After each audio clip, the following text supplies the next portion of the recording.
Today on the patio, I'm sharing with you 11 secrets to make easy and delicious homemade lasagna. Now, I gotta tell you, lasagna is one of my favorite things. I made my first homemade lasagna with my mom at the age of 16. I had learned how to grill a little bit before that, but I hadn't made something more advanced. And when I was 16, I said to my mom, now's the time to teach me how to make that lasagna I've been eating all my life. And I've been making it ever since. Now, since then, I have modified the recipe. It's slightly different than what my mom made.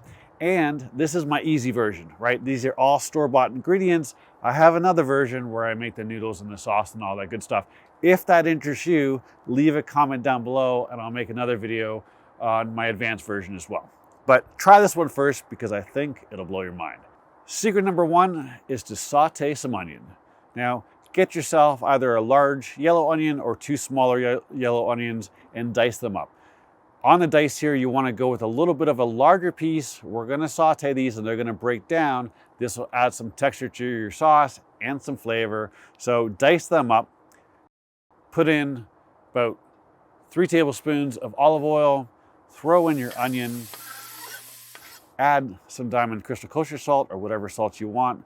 Put a good coating there, right? What's going to happen here is that salt's going to help draw out some of that moisture as we saute these and help break them down a little bit. We are not frying here. We are sauteing, we're adding some color, we're almost like caramelizing them, but we're not taking them that far. If you fry them, they're going to have a different taste to them, and that's not what we're looking for. So cook them over just like a low to medium heat, right? Don't go to medium. It's below medium. I have a gas oven, so it's a tick over low.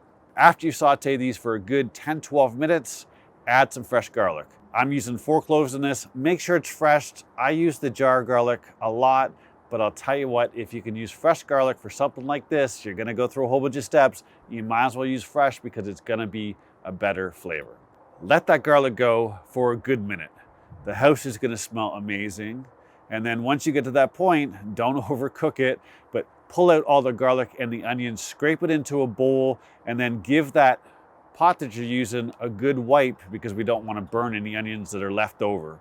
Secret number 3, brown your hamburger meat. Now, in this particular case, I'm using Costco's organic beef. These are 1 1/4 pound packages. Ideally, I would have 3 pounds, but 2.5 would be good. I'm gonna give you a bonus tip, and when we do that, the 2.5 pounds will work fine. But if you're like me and you like a really meaty sauce, 3 pounds is ideal. Secret number 4 is season your ground beef, right? This beef is important. It's gonna be one of the main things besides cheese in your lasagna. So make sure you give it a good seasoning. I like to use some Worcestershire sauce, a good heavy coating of that, some garlic powder, some onion powder, some salt, some pepper. I broke up my pepper cannon and I put on some fresh cracked pepper. Always goes the extra mile and adds that flavor to your hamburger meat. Do not cook this at a high temperature, right? We're almost the same temperature that I did the onions at, just a tick higher. But if you go too fast, you're gonna burn the meat, and we don't really wanna do that. We wanna cook it nice and slow, because what'll happen is you'll see how much fat's gonna come out of that. We want that gone for this, right? This is 80-20 beef. I wanna get rid of all the grease and fat there, and I'm gonna strain it to make sure that we get rid of it all. Secret number 5, we're gonna start to put together our sauce now. So we're gonna add our ground beef that's been strained back. We're gonna add our onions and garlic, and I'm gonna take some red wine, and I'm just gonna give it a little sprinkle and stir that in, trying to add some more flavor into our hamburger meat. Now, don't use a cooking wine unless you have kids and you're worried about the alcohol, but use a wine that you would drink. Like I always use a $10, $12 bottle. It's gonna be something that I'm gonna have a glass with my meal. So I like to use a good quality wine when I cook with. Then we're gonna add our sauce. Now I told you this is the easy version. This is Prego sauce. You can buy this at the grocery store. It is not gonna taste like Prego when we're done, but it is a good base. So I've got one of their large jars, which used to be 3 pounds. I think they're 2 3/4 pounds now. And then I've got a small jar. So it's 3.5 to 4 pounds of sauce. We're gonna mix all that in together. And then what we're gonna do is we're gonna add in some salt. We're gonna add in some pepper. We're gonna add in 2 tablespoons of onion powder, 2 tablespoons of garlic powder, a tablespoon and a half of oregano, and a tablespoon and a half of basil. Stir all that in, add some more wine. As you can see, we're used about 2/3 of a bottle of wine right now. This has got a lot of flavor to it. If you like red wine, this is perfect for you. If you're not so keen on red wine, trim it down a little bit. Maybe use a total of 1/4 of a bottle. But the red wine helps break down some of the acidity of the sauce, and it just adds another little flavor element that I really enjoy. Quick bonus tip here, if you've got the time, simmer that sauce for a good hour. Just let it go really, really low and bubble up. What's gonna happen there is we're going to get out some of the moisture. We're gonna reduce our sauce a little bit. We're gonna make our flavors more bold, and we're gonna allow that sauce to soak into our hamburger meat. So it really adds another layer of flavor to it. If you don't have that much time, 20 minutes will be more than enough. Secret number 6, make your cheese blend. Now, first tip here, do not buy pre-shredded mozzarella. Just like a pizza, grate it yourself. It is a much better product. Now, what I use for this recipe is I'm using 1 pound of whole milk mozzarella and a 1/2 pound of low moisture part skim mozzarella. You can use whatever you want, but I find that's a good combination. The other thing we're doing is we're getting 1 cup of aged Parmesan, and we're getting a larger container, I think it's 500 milliliters of cottage cheese. Secret number 7 is build your lasagna. Now, real quick, this is 1.5 pounds of cottage cheese. Now, I'm using 4%. You can actually use low fat if you're trying to cut some calories or your fats a little bit, but today my wife is actually not having this, so it gave me permission to go all in. Normally, if I make this and she's having some, I will go low fat on a couple different areas. But what I'm gonna do here is I'm just mixing my cheeses. We'll hold on to that for later. And I'm just trying to get a good mix here, distribute all that cottage cheese and the Parmesan throughout. So we've got a pretty good mixture there. Now what I've done, I did this before we prepped, is I've got 2 extra wide sheets of aluminum foil. I put them over top of each other to overlap them, and then I crimp down the end, and that way we'll have a seam in the middle and we'll make sure our lasagna is fully covered. Another little thing here, you might notice these are not oven ready lasagna noodles, right? These are just plain Jane normal noodles.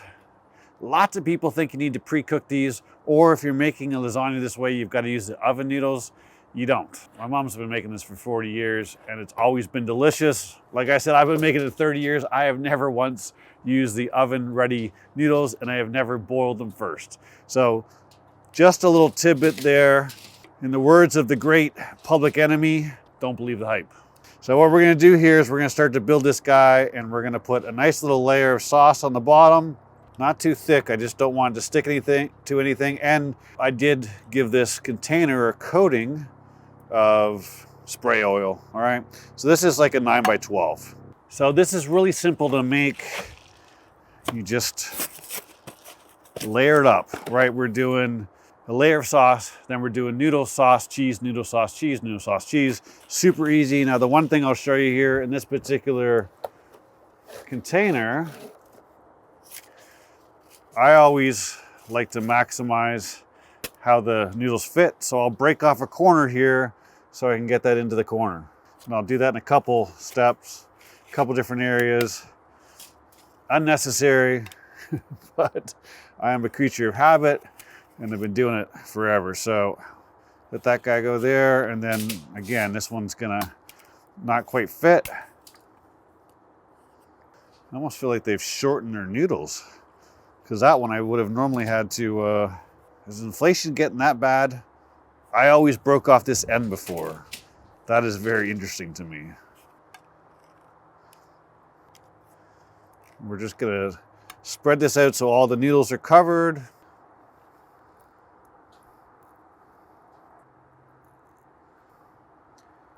Now there is a layer of, there is a little bit of Parmesan in here. I always like to put another extra layer. So I'm gonna do that now. I've just got a fine grater here, and we're just gonna microplaner. Just a quick, I'll do a heavy one on the top, but in between them I just do a little bit. And you could, if you want to, use some ricotta here. I'm not a fan of ricotta, but you do you. And now all we do is we do this until we're done.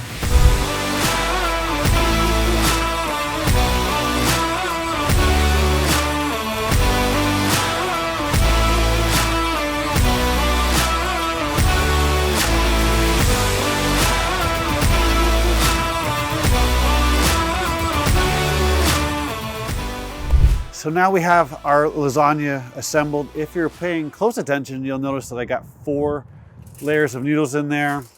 What you want to do there is with your hamburger meat, break it down. If you get large chunks of beef in there, it gets more difficult to get the layers, and I really like to get 4 layers if I can.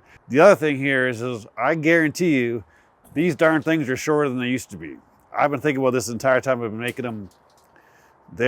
They've cut some corners. The other thing I noticed, totally not related, is that taco shells, hard taco shells, have gotten smaller. I don't know if anybody else has noticed this, but it's driving me up the wall because now they're flimsy and they fall apart, and it really annoys the crap out of me. Gotta be honest about it. Anyhow, I'll get off my tangent here. You're gonna need 2 boxes because you're gonna use just a little bit more than 1 box. And what we'll do here is I'm gonna move this off to the side. You're gonna have a little bit of extra sauce left, not a ton. Reheating lasagna, the best way to do it is to cut yourself some, put it in a glass container or some other container and put it back in the oven. Microwave works, but if you put it back in the oven, you use a little bit of water and wine with it and take that extra sauce and just layer on top, maybe a little bit more cheese. It is almost as good as the day you make it. So what we're gonna do here is we are going to wrap this guy up, and I'm gonna move this back a little bit. What I wanna do here is I'm gonna move it off center a little bit because I wanna get almost a full even coating across the top here, right? What I'm gonna do is I'm gonna put down some cooking spray. We got some cheese on top. I don't want it to stick. Let's go here. That brings us over here to secret number 8. Get yourself some red wine and water, 50-50. And we've got a little bit of area in here. What we're gonna do is we're gonna put this around the outside. Be careful because if you overfill, it's just gonna spill. But I find this adds some flavor, but more importantly, it adds some moisture in there and our noodles will cook just fine. Now we'll wrap it all up. Make sure it's nice and tight. You wanna keep all the steam and moisture inside. And secret number 8 is bake this at 325 for an hour and a half. Today we're using our Joe. You can make this in the oven, no problem. That's actually normally where I make it, but your Joe is kind of like an oven. So you can certainly use it out here, and you know, it's a balmy 38. So I figured what the heck, we'll make it outside for you guys today. We'll put this guy on here. I have my heat deflectors in here. We've got the star accessory. Heat deflectors are sitting on top of that, and then we just got everything on the top rack. We will throw this right in the middle, close her up, and come back in an hour and a half. So it's been just over an hour and a half. Let's pull off our lasagna. If you weren't sure if this was done, what you could do is you could get a butter knife and just gently push through. Should push through fairly easily. If you get a little bit of give, that means your noodles aren't quite done yet. Put it on for another 15 minutes and you should be done. I know that this is done because I went longer than an hour and a half. So we're in good shape. Brings us to secret number 10. Let it rest for a good 20-30 minutes. If you picked it up right now, it would just fall apart, right? It's super hot, so we want it to solidify a little bit, and then we'll get a nice cut out of it. If you wanted to, you could definitely open this up. If you're doing it in the oven, put it on the broiler, get some top-down heat on that cheese, or even open it up in the Kamado Joe. I typically just leave it closed and let it cool down and dig in. While we're letting this rest, I want to tell you about the 25,000 subscriber giveaway contest. We're approaching 25K quickly, super easy to enter. All you gotta do is you gotta go to my website, ramencook.com, scroll all the way down and sign up for the newsletter, or click the 25K giveaway link and you can add your name to the newsletter there and you'll automatically be entered to win. We're officially at the last secret, secret number 11, which is always serve and enjoy. So, it's sat for about 40 minutes. This is like a new world record for me. I've never made a lasagna and have it sit this long. Lasagna is one of my favorite things. So I usually just can't wait. And every single time I eat it, I burn my mouth. But this time I did wait. Some of that does not look delicious. Man. Smells phenomenal. The only thing I realized I'm missing is some garlic bread. I love me some garlic bread with some pasta, but I think I'll sacrifice and just eat some lasagna. So why don't we get ourselves a big old piece here. So I had to wrestle to get it out of the foil, so we're gonna edit all that out. Just a little bit of the juices overflowed and it was kind of stuck to the bottom, but I wanted to see all the layers here. And what's happened here is our noodles have actually sucked up that moisture and we're actually coming over the rim. So 4 layers of happiness here. Trick would be getting this out in one piece. Almost like a pizza peel, you gotta be quick. Oh yeah, that's a pretty big piece. Don't worry, I'll tear it up. I have made this, geez, hundreds of times. So I know it's gonna be good, but this is actually my dinner, so I'm extra looking forward to it because I get to eat the rest of it.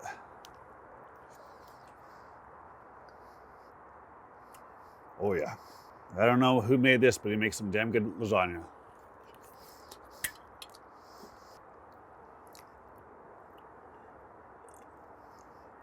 Cheers. Hopefully you enjoyed the video. If you've never made lasagna, you've been intimidated by it, this is the easy way to make it. Guarantee you, give it a couple times and you will knock it out of the park. If you like the video, give it a thumbs up while you're down there. Don't forget to subscribe. Thanks as always for watching. I'll see you soon.